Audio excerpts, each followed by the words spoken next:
Hi everyone, आप सबका स्वागत है थिंकनेक्स्ट टेक्नोलॉजी प्राइवेट लिमिटेड में। आज हम डिस्कस करेंगे साइबर सिक्योरिटी के रोड मैप के बारे में। तो बेसिकली हम साइबर सिक्योरिटी के रोड मैप के में क्या डिस्कस करेंगे कि आप एक अपना अच्छा करियर कैसे बिल्ड कर सकते हो साइबर सिक्योरिटी की फील्ड में। तो चलो बिना किसी देरी के स्टार्ट करते हैं। तो मेरा नाम समरदीप सिंह है, मैं थिंकनेक्स्ट टेक्नोलॉजी प्राइवेट लिमिटेड में एक स्टूडेंट हूँ और जहाँ मैंने साइबर सिक्योरिटी के कोर्स में एनरोल किया हुआ है। तो बिना किसी देरी के स्टार्ट करते हैं। तो बेसिकली साइबर सिक्योरिटी क्या है, तो क्यों जरूरी है साइबर सिक्योरिटी। तो हमारे की जैसे सारी डिवाइसेस वगैरह इंटरनेट के साथ कनेक्टेड होती हैं, हैकर्स होते हैं, वो क्या करते हैं हमारे सिस्टम में अनऑथराइज तरीके से एक्सेस लेने की कोशिश करते हैं। उन सबसे प्रोटेक्ट करने के लिए हमारे सिस्टम को, हमारे डाटा को और भी सारी चीज़ों को हम क्या यूज़ करते हैं, साइबर सिक्योरिटी। तो बेसिकली साइबर सिक्योरिटी क्या है। साइबर सिक्योरिटी एक तरीके का प्रैक्टिस है सिस्टम को और अनऑथराइज एक्सेस को रोकने के लिए। ठीक है, सिस्टम में अनऑथराइज एक्सेस को रोकने के लिए और अदरवाइज हमारे जो भी हैकर्स होते हैं, जहाँ कोई सिस्टम के डाटा को चोरी करना चाहता है, उसको प्रोटेक्ट करने के लिए हम साइबर सिक्योरिटी यूज़ करते हैं। इसको यूज़ करते हैं हम डिजिटल असेस्ट के लिए। तो डिजिटल असेस्ट कौन से हो जाते हैं, जैसे हमारी कोई वेबसाइट है, कोई ऐप है, उन सबको प्रोटेक्ट करने के लिए उनके अंदर के जो यूजर्स होते हैं, उनका जो डाटा, उनको प्रोटेक्ट करने के लिए हम यूज़ करते हैं साइबर सिक्योरिटी। तो साइबर सिक्योरिटी में हमें इसमें एक ग्रेट करियर बनाने के लिए कौन कौन सी स्किल रिक्वायर है, कौन कौन सी रिक्वायरमेंट होनी चाहिए, क्या क्या हमें इसके बेसिक आने चाहिए, हम आज सबके बारे में डिस्कस करेंगे। तो शुरू करते हैं। करियर अपॉर्चुनिटी क्या होती है, नेटवर्किंग में हमें क्या क्या पता होना चाहिए, हर एक चीज़ के डिस्कस करेंगे। बात करें साइबर सिक्योरिटी की कैरियर अपॉर्चुनिटी में, इसमें बहुत सारी फील्ड हो सकती हैं जिसमें आप जा सकते हो, एनरोल कर सकते हो। हर एक फील्ड के हिसाब से आप अलग अलग तरीके से साइबर सिक्योरिटी में अपने आप को एक एक्सपर्ट बना सकते हो। तो बेसिकली फील्ड होती है, जैसे आप एक एथिकल हैकर बन सकते हो, वाइट हैट हैकर बन सकते हो। आप डाटा को प्रोटेक्ट करने के लिए एक वाइट हैट हैकर के तौर पे काम कर सकते हो, अदरवाइज डाटा रिकवरी स्पेशलिस्ट हो सकता है। साइबर सिक्योरिटी इंटेलिजेंस में आप वर्क कर सकते हो। इसके अलावा बग बाउंटी हंटर बन सकते हो। ठीक है, तो और भी बहुत सारी फील्ड होती हैं जिसमें आप वर्क कर सकते हो साइबर सिक्योरिटी के अंदर और डाटा को प्रोटेक्ट कर सकते हो, सिस्टम को प्रोटेक्ट कर सकते हो। तो साइबर सिक्योरिटी मेनली एक सिक्योरिटी की ब्रांच है। तो हम डिस्कस करेंगे साइबर सिक्योरिटी में हमें कौन कौन से बेसिक चाहिए होते हैं।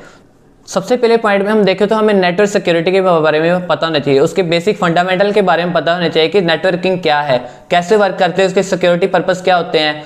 तो बेसिक कंसेप्ट होते हैं, जैसे हमारे OSI मॉडल कैसे वर्क करता है, TCP मॉडल कैसे वर्क करता है, नेटवर्क की टोपोलॉजी कौन कौन सी होती है, बस टोपोलॉजी, रिंग टोपोलॉजी, वो कैसे वर्क करती हैं, उन सबके बारे में पता होना चाहिए।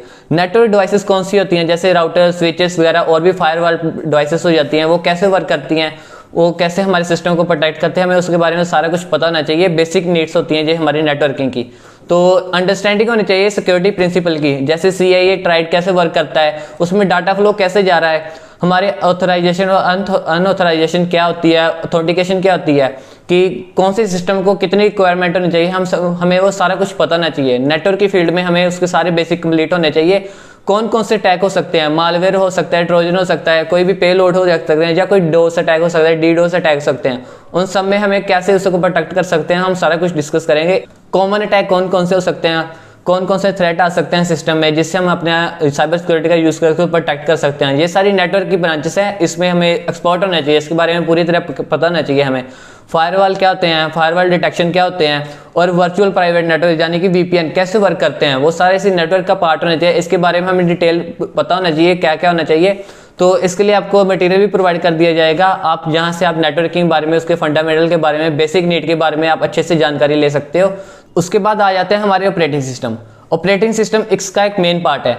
तो हम वर्क करते हैं ऑपरेटिंग सिस्टम साइबर सिक्योरिटी में लिनक्स बेस पे। विंडोज पे भी वर्क होता है, लेकिन लिनक्स है उस पर ज़्यादा वर्क होता है। लिनक्स की और भी सारे अंदर उसके ओपन सोर्स फ्रेमवर्क हो जाते हैं, जैसे लिनक्स का हो जाता है काली, उबंटू, पैरेटोएस और अदर CSI मॉडल्स वगैरह हो जाते हैं, उनके ऊपर वर्क करते हैं। तो बेसिकली वाई लिनक्स, हमें साइबर सिक्योरिटी को सीखने के लिए लिनक्स ही क्यों इंपॉर्टेंट है, क्योंकि ये एक इंडस्ट्री स्टैंडर्ड के ऊपर बेस्ड है। इंडस्ट्री स्टैंडर्ड मीन्स हमारी जितनी भी सारी ब्रांचेस हैं, जो भी सिक्योरिटी ब्रांचेस होती हैं, जो भी टेक्निकल स्किल्स वाली ब्रांचेस होती हैं, वो सारी किस पे बेस्ड है, लिनक्स पे बेस्ड। तो बेसिकली लिनक्स इसलिए यूज़ करते हैं क्योंकि ये ओपन सोर्स होती है। ओपन सोर्स के हम मान लें कि ओपन सोर्स क्या है कि यूज़र बिना किसी की परमिशन के अपने आप तरीके से खुद को डेवलप कर सकता है लिनक्स में, और खुद ही अपने तरीके से वो लिनक्स को सीख सकता है, उसको डेवलप कर सकता है।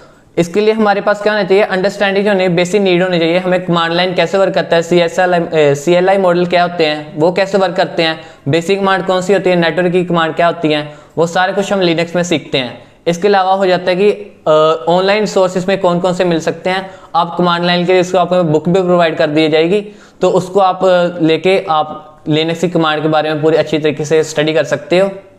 उसके अलावा आ जाती है हमारी एक और ब्रांच, इसके वेब सिक्योरिटीज़ के नाम से जाना जाता है। तो वेब सिक्योरिटी में हम पता करते हैं कि हमारे वेब ब्राउज़र पे जो वेबसाइट है वो कैसे फ्लो कर रही है, वो कैसे वर्क कर रही है, हमारे यूज़र का या किसी एडमिन का उस पर डाटा कैसे फ्लो कर रहा है, कैसे वो जा रहा है। तो हम वो सारा कुछ ट्रैफिक को डिस्कस करते हैं। सिक्योरिटी फ्लोज क्या होते हैं, इसमें रोल्स होते हैं, एल्गोरिदम बनते हैं, जिसको डिस्कस करते हैं हम ना सिक्योरिटी को और ऑप्टिमाइज कर सकते हैं। तो प्रोटेक्टिव मेजर भी आ जाते हैं, जिसमें हम जानते हैं कि सिक्योरिटी में हमें किसी थ्रेट को, किसी वेब सिक्योरिटी की थ्रेट को कैसे प्रोटेक्ट कर सकते हैं। तो बेसिकली वेब सिक्योरिटी में जो हमारे आ जाते हैं एसक्यूएल इंजेक्शन हो जाते हैं, स्क्रिप्टिंग के अंदर वो यूज होता है। बग बाउंटी हंटर है वो इसी में वर्क करते हैं।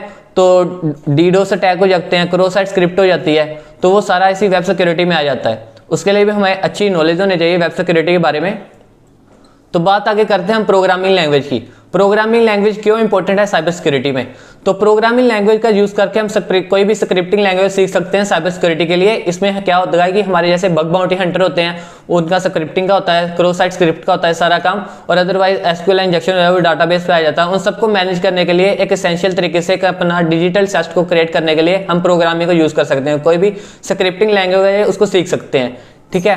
तो एथिकल हैकिंग के लिए स्क्रिप्टिंग लैंग्वेज सीखना एक इंपॉर्टेंट हो जाता है। जैसे आप पाइथन को प्रेफर कर सकते हो, जावास्क्रिप्ट को प्रेफर कर सकते हो, और ये एक एआई और एमएल बेस्ड लैंग्वेज है जिसको आप स्क्रिप्टिंग के लिए यूज कर सकते हो। क्रॉस साइट स्क्रिप्टिंग में इसका खास यूज हो सकता है। आप डिफेंसिव के लिए एक अच्छे तरीके से इसमें कोई मॉडल बिल्ड कर सकते हो, डिजिटल सेस को प्रोटेक्ट करने के लिए उस पर आप वर्क कर सकते हो।